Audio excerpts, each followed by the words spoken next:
조갑제TV 시청자 여러분 안녕하십니까. 2020년 8월 30일 오후 1시입니다. 저는 1971년부터 기자 생활을 해왔습니다. 신문기자, 잡지기자, 요사이는 유튜브 기자입니다. 그러면서 기사 형식의 글을 많이 썼습니다. 제가 한번 계산해 봤더니 조선 왕조실록의 분량보다 약간 많더라고요. 쓴 책도 50분을 넘습니다. 그런데 저는 기본적으로 남이 쓴 글을 다듬어서 독자들에게 알려주는 직업을 더 좋아합니다. 이게 편집자의 역할입니다. 제가 월간조선 편집장을 한 10년 이상 하면서 내가 쓴 글보다 다른 사람이 좋은 글을 썼을 때 느끼는 감동이 훨씬 큽니다. 이번에 진인 조은산 씨가 쓴 문재인 폐하 상소문을 읽으면서 느끼는 즐거움이 바로 이 편집자의 즐거움입니다.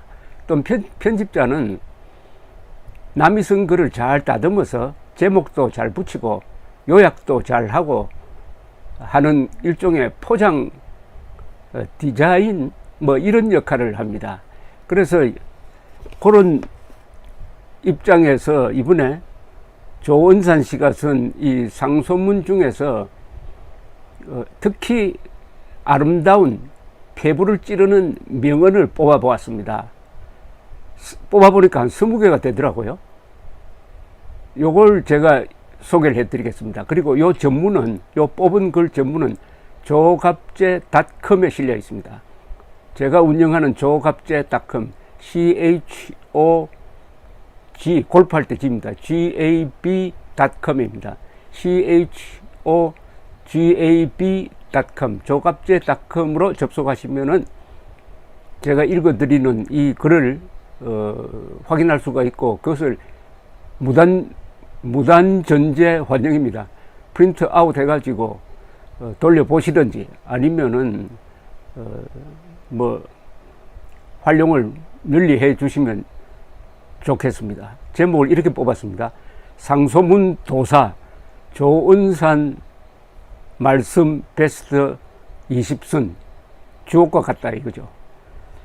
그래서 20개를 뽑았는데 뽑다가 보니까 이분이 과연 문학적 천재라는 느낌이 더욱 절실하게 다가왔습니다. 어려운 걸 쉽게 써야 합니다. 그런 어려운 걸 쉽게 써야 합니다. 어려운 걸 어렵게 쓰면은 그렇죠. 또 쉬운 걸 어렵게 써도 안 되죠. 이분은 어려운 걸 쉽게 쓰는 사람입니다. 쉬울 뿐만 아니라 재미가 있습니다. 이게 문학적 천재라는 증거죠.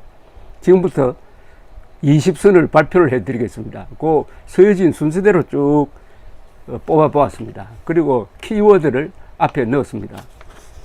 첫째, 한국인의 저력. 상소문에 나오는 이야기입니다. 인간의 본성은 본디 나약하나 이 땅의 백성들은 특히 고난 앞에 결련하였고 인간의 본성은 본디 추악하나 이 땅의 백성들은 특히 역경 앞에 서로 돕고 의지하였나니 국민을 믿으라는 이야기입니다. 국민의 저력을 믿으라는 이야기입니다. 우리 국민을 너무 낮게 보면서 낮은 정책 펴지 말라는 이야기죠. 부자 미워하기의 자해를 이렇게 경계를 하고 있습니다. 부유한 것이 죄는 아니거늘 소득의 절반을 빼앗고 부자의 자식이 부자가 되면 안 되니 다시 빼앗고 기업을 운영하니 재벌이라 가두어 빼앗고 다주택자는 적폐인이 집값 안정을 위해 빼앗고 1주택자는 그냥 두기 아쉬우니 공시가를 올려 빼앗고 임대사업자는 토사구팽하여 법을 소급해 빼앗고 한평생 고을을 지킨 노인은 고가주택에 기거한다 하여 빼앗으니 차라리 개와 소 말처럼 주인의 사료로 연명할지언정 어느 누가 이 땅에서 기업을 일고 나라에 이바지하고 어느 누가 출세를 위해 부단히 노력하겠사옵니까? 돈벌이를 경멸하는 세상에서 누가 돈을 버느냐 이겁니다. 그럼 누가 세금을 냅니까? 조세의 원리에 대해서는 이렇게 요약을 했습니다. 조세는 나라의 권한이고 납세는 백성의 책무이나 세율은 민심의 척도이옵니다. 세율을 잘못 정하면은 민중 봉기가 일어날 수도 있다는 겁니다. 세금 정책 잘못 펴면은.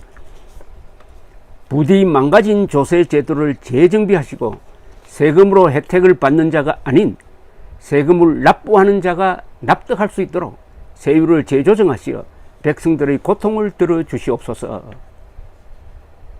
납세자 우선 원칙이다 이거죠. 감성의 위험을 이렇게 경고합니다. 감성이 이성을 앞서면 게으른 백성이 고기를 씹고 병약한 백성이 마른 침을 삼키는 것과 같으며, 이성이 감성을 앞서면 게으른 백성이 고기를 얻기 위해 화살촉을 갈고 병약한 백성이 죽 한 사발로 기운을 차려 다시 일터로 나가는 것과 같사옵니다.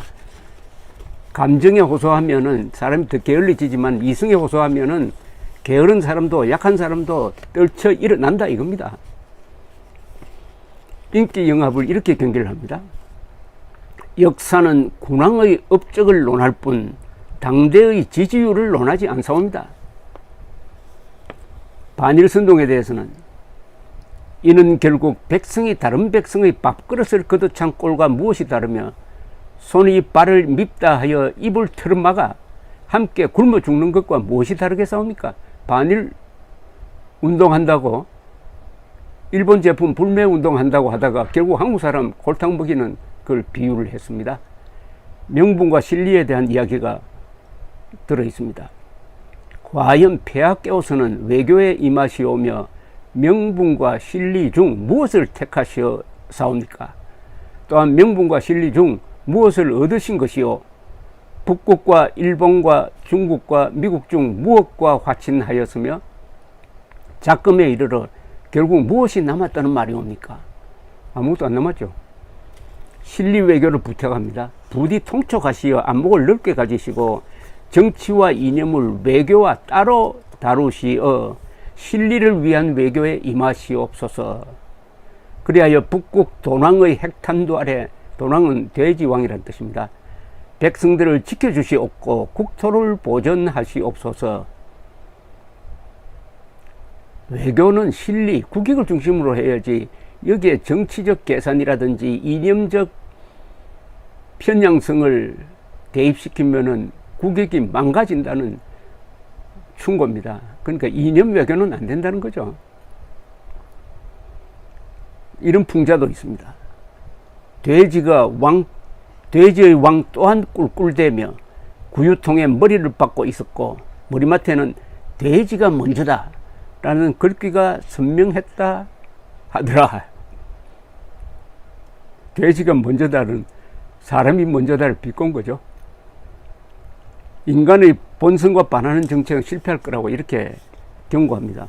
소인은 큰 엿과 작은 엿을 양손에 쥔 아이에게 무어라 설득해야 작은 엿 대신 큰 엿을 버리게 할지 몰라 한참을 골똘히 생각하였고, 또한 양손에 멀쩡히 들고 있는 제 엿을 무슨 이유를 들어 버리게 해야 할지 몰라 더욱 골똘히 생각하였사옵니다. 하오면 폐하, 큰 엿을 버리고 작은 엿을 쥔 아이의 금소함과 청렴함을 칭찬하여 본보기로 삼는 것이 마땅하옵니까? 자, 다주택자에게 문매를 때리고 어떻게 하든지 가난하게 살아라 라고 부탁하면은 이게 나라가 제대로 되겠느냐. 인간의 본성에 반하는 정책 펴지 마라 이거죠.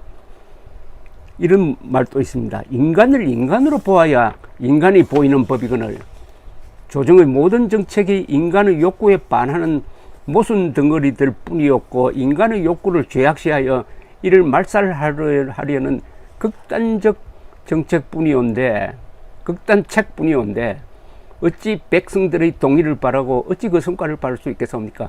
인간성에 반하는 좌익 정책은 반드시 공동체를 망가뜨리고 경제를 피폐하게 한다는 경고죠.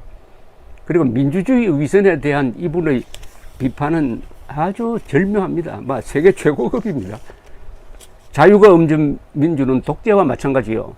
민주가 없는 자유는 무법천지와 같은 바 둘은 양분될 수 없고 필히 양립해야 할 것이니 본디 이 둘은 하나인 것과 다름없어 함께 왼손이요 오른손의 인권은 이들을 능히 거둘 수 있으니 여기 세 개의 명판이 다 있어이다 라고 답한다면 그 자를 즉시 진사의 자리에 올려 국사의 중책을 맡기시고 바로 민주, 자유, 인권을 한 덩어리로 생각해야 된다 이겁니다.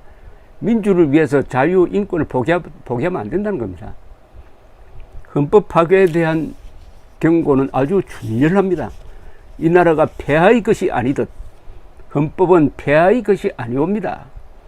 헌법은 불가변한 가치를 지닌 국법이요 이 나라의 역사와 같은 성문법이며 백성을 위해 백성에 의해 제정된 민정헌법인 바 헌법을 짓밟는 것은 백성을 짓밟는 것과 같고 헌법을 저버리는 것은 나라의 역사를 부정하며 미래를 저버리는 것과 같사옵니다. 헌법을 저버리는 것은 나라의 역사를 부정한다는 거죠. 문재인 대통령이 지금 헌법 파괴를 통해서 역사 조작을 하고 대한민국은 태어나선 안 될 정권이라고 만들어 가지고 북한 노동당 정권 밑으로 기어들게 하려는 것 아닐까요? 그것을 점잖게 경계를 했습니다.